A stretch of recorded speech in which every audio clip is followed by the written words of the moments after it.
The tale commences in an unfamiliar realm where the sun remains concealed beneath a dark substance, emitting a crimson light that encompasses the entire world.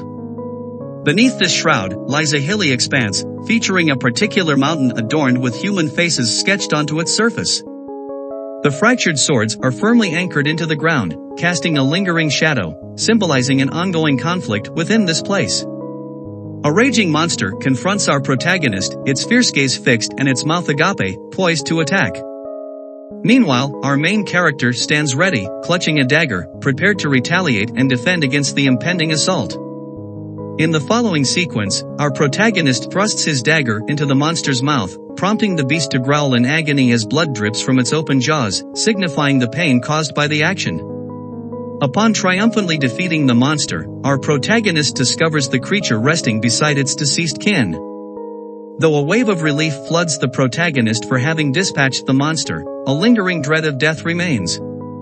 This fear is unmistakably portrayed on the protagonist's face as he wipes away the blood, carrying the burden of this apprehension. Deep in his thoughts about his achievement in vanquishing the monster despite his lack of awakening, he suddenly hears a voice calling out to him, dripping with sarcasm, uttering the word "Hey." Unawakened. This unexpected remark causes a sudden surge of frustration, clearly reflected on his face. The setting transitions to the battleground, where humans exhibit dominance over the formidable demons in combat. This superiority is evident as some humans stand valiantly atop the corpses of defeated demons, portraying a heroic stance.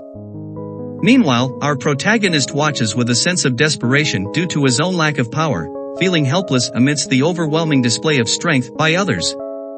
The protagonist, employed as a porter tasked with extracting mana crystals from demon remains, encountered criticism from two hunters who looked down on them for apparent shortcomings in carrying out the duty. Despite the sarcasm directed their way, the main character chose to offer an apology, recognizing the disparity in abilities between those awakened and unawakened.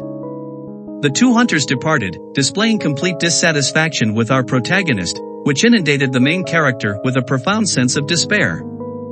Abyss is a previously unknown realm, a separate dimension where creatures of fantasy become tangible realities. Upon its discovery, individuals awaken to transcendental abilities. These newfound powers enabled them to conquer the monsters within the abyss and venture deeper into its unexplored territories. As a consequence, the criteria for evaluating individuals shifted from their personality or diligence to their awakening rank. A high awakening rank ensured a secure and prosperous life for anyone. Unfortunately, this did not apply to the protagonist, a porter responsible for carrying the awakened's cargo, an unawakened individual who, at 35 years old, had never accessed a status window. Without awakening, they realized they would never experience the kind of lives led by those who possess transcendent abilities. As he glanced back and yelled to inform them of gathering the loot, his eyes widened in shock at the sight of humans lying lifeless before him. He couldn't fathom their deaths, leaving him with numerous unanswered questions, unable to comprehend who or what could have caused such a tragedy. Amidst his profound shock, a voice reached him, stating that he was the sole survivor remaining in this world. Turning to identify the source of the voice, he was taken aback to find an abnormal creature with unimaginable power materialized beside him. This creature was Asmodeus, an SSS-ranked monster. Filled with despair, he lunged at the monster with his dagger, feeling that fighting back was his final option for self-preservation. However, his efforts proved futile as the creature simply raised its hands, preparing to counterattack. In an instant, the monster effortlessly shredded his arms, leaving the protagonist stunned and defenseless. The powerful creature, surrounded by a crimson aura, loomed over our main character, who cried out in agony as his arm was severed. In agonizing pain, the main character struggled to comprehend the nature of this creature that annihilated all the humans in the abyss with a single strike and managed to sever their arm without affording them a chance to react to the attack. Suddenly, the demon swiftly approached our main character, beginning to drain his life energy. Observing his dire situation, the main character begins to question why he is destined to perish in such a manner, pondering why this fate is befalling him. Recalling his past, where he lost his parents in a car accident and endured relentless bullying throughout his school years, he realized he had been overlooked and ignored his entire life for being unawakened. Now, facing his potential demise after a life confined to carrying cargo, he sarcastically labeled himself as a failure and criticized his life as utterly meaningless. In the midst of his inner turmoil and the intense struggle for survival on the brink of life and death, a sudden awakening occurs. His soul is transported into a different realm where he beholds an enigmatic entity, shrouded in a radiant white aura, descending from above on a golden staircase towards him. The main character found themselves in a state of profound shock, unable to grasp the situation or identify the entity approaching them. In the following moment, he was filled with fear upon witnessing his lifeless body lying beside Asmodeus, an occurrence he couldn't fathom or accept. Adding to his disbelief was the sight of the mighty creature being motionless, almost as if someone had frozen it in place. Shortly after, an unfamiliar entity materialized and moved toward our protagonist, mockingly stating, "You're so preoccupied with someone like Asmodeus," pondering why he has stopped moving. In a state of disconnection and aloofness, our protagonist queries the unfamiliar being, "Who might you be?" To which the entity retorts, "Who's to say? Certain individuals deem me a king, yet that holds no relevance for you." The enigmatic entity, seated upon the golden chair, displayed a keen interest in our protagonist, expressing a willingness to bestow upon them the authority of a king with his own power. As the protagonist observed in silence, they couldn't decipher the nature of the power being offered.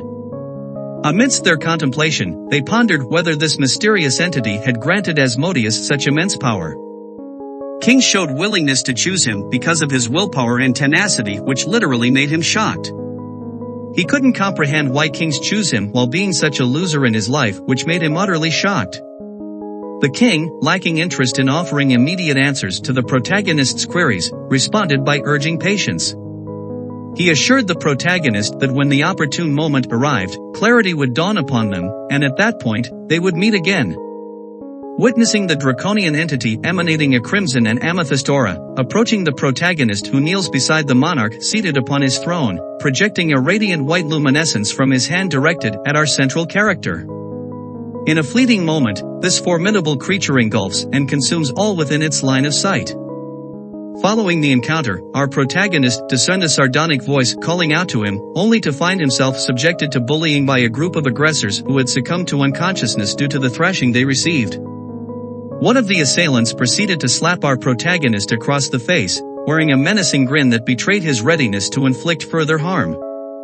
Meanwhile, the other two individuals standing behind the aggressor who was administering the beating appeared nonchalant, sporting smiles of twisted pleasure as they observed the assault. As he gazed upon those individuals, a sudden revelation struck him like lightning. This despicable tormentor was none other than Bae-hyuk-soo, the very person who had relentlessly bullied him during his high school years. Confusion engulfed him as he struggled to comprehend how, mere moments ago, he was engulfed in an abyss, yet now found himself confronting these three individuals who derived pleasure from inflicting pain upon him. In a sudden surge of recollection, a vivid memory flooded his mind, a past event wherein he had acquired the power of king. The remembrance enveloped him, bringing forth the vivid images of that transformative moment when he had been bestowed with the extraordinary abilities and authority that belonged to royalty. The window displaying his name, Kim Taehyun, age 19, with a rank of F and the skill pre, materialized in front of his eyes. This revelation sparked a belief within him that he had indeed traveled back in time roughly 16 years, back to when he was 19 years old. Overwhelmed by this realization, he burst into maniacal laughter, causing confusion among the bullies who were assaulting him. Unable to grasp Kim Taehyun's sudden change in demeanor, they assumed he had lost his sanity. As the bullies struggled to understand Kim Taehyun's mental state, Bae-hyuk-soo, seething with rage, began threatening him. In an instant, our protagonist reacted defensively, landing a punch directly on Bae-hyuk-soo's face, a blow he couldn't evade. Bae-hyuk-soo was sent flying backward, shocking the other assailants who witnessed the unexpected retaliation. The revelation brought a joyous expression to Kim Taehyun's face, tears streaming down his cheeks as an overwhelming sense of disbelief and elation washed over him. He couldn't fathom the reality that he, too, had become an awakened individual.